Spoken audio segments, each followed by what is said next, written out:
Good morning. This is Brett, and welcome to my backyard. It's the day after Valentine's here in East Texas.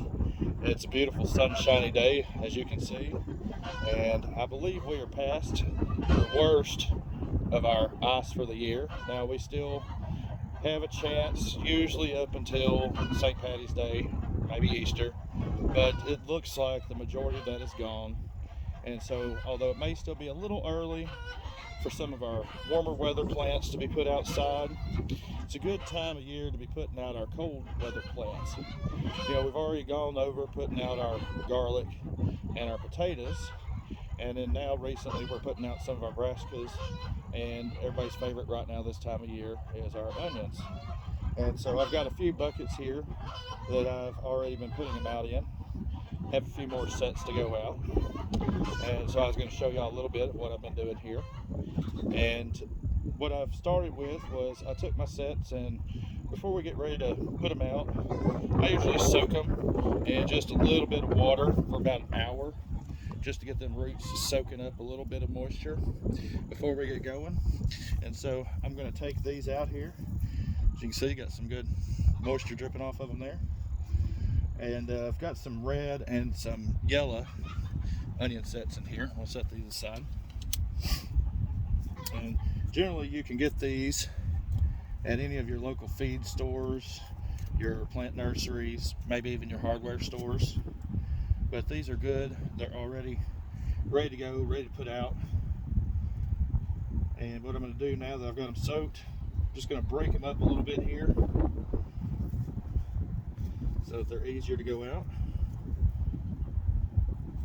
We want to be gentle. Sometimes when you get them, the roots down here may have grown together a little bit. So be very gentle when you're pulling them apart, if that's the case. I want to get them separated. Alrighty. There we go. I think that's good to start with. And then the next thing we want to do is when we plant our onions here, most of the time you'll see to plant them 1 to 1.5 inches deep. Now that doesn't mean the top here. That's actually talking about from the bottom where the roots are. So if you just use your finger and look, you probably don't want to bury them any deeper than this, because the onion is actually going to kind of grow on top of the ground. And the deeper you go, the less room that it has to expand, the less sun it's getting. It'll make your onions a lot smaller, and sometimes it won't grow a bulb at all. You'll just have a lot of stalks, and that may be okay if you're growing something like green onions to eat, but in this case we're trying to get a big red bulb out of them. And so I'm just going to start and go around the container here and fill it in. And when we're planting them, not only do we want to look for the depth, but we want to look for a spacing. A lot of our big onions, we want to try to get 2.5, 3-inch bulb out of it, which means we need to have at least a 3-inch, 4-inch preferable spacing between the onions to allow enough space for them to branch out. And so I'm just going to stick a little finger hole there. We want to make sure if this one doesn't have much root to it, but those that have more roots, we'll make sure there's enough room for them to go down, and we'll place that in there, and then we'll just kind of backfill it. And that's all it is to it. And we'll do a couple more here, just show you going around here real quick. Doesn't take much here. This is good loose soil we've already prepared, getting ready for our onions.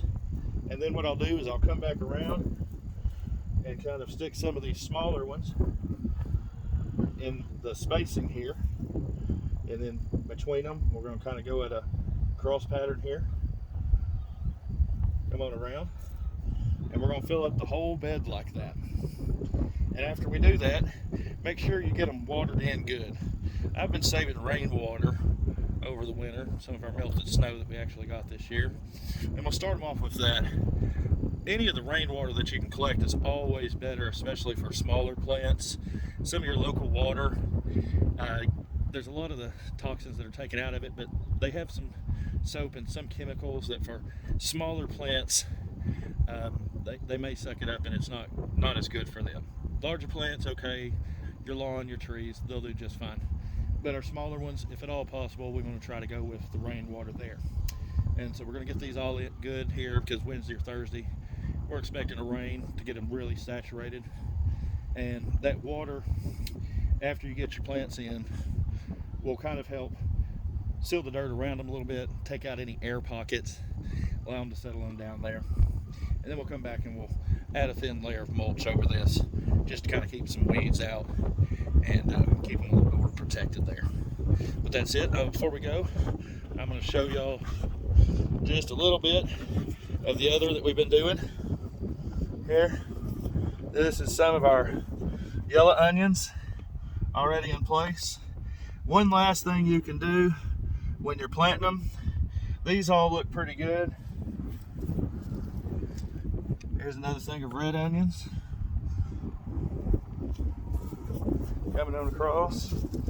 When you put them in, if you're getting a lot of dieback because you've waited a little while since you got them, you can clip these tops off just a little bit to encourage some of that growth as well.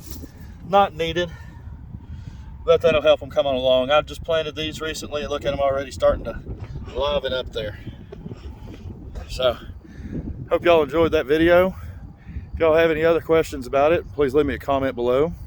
And if you haven't already, please like and subscribe, and we'll talk to y'all later.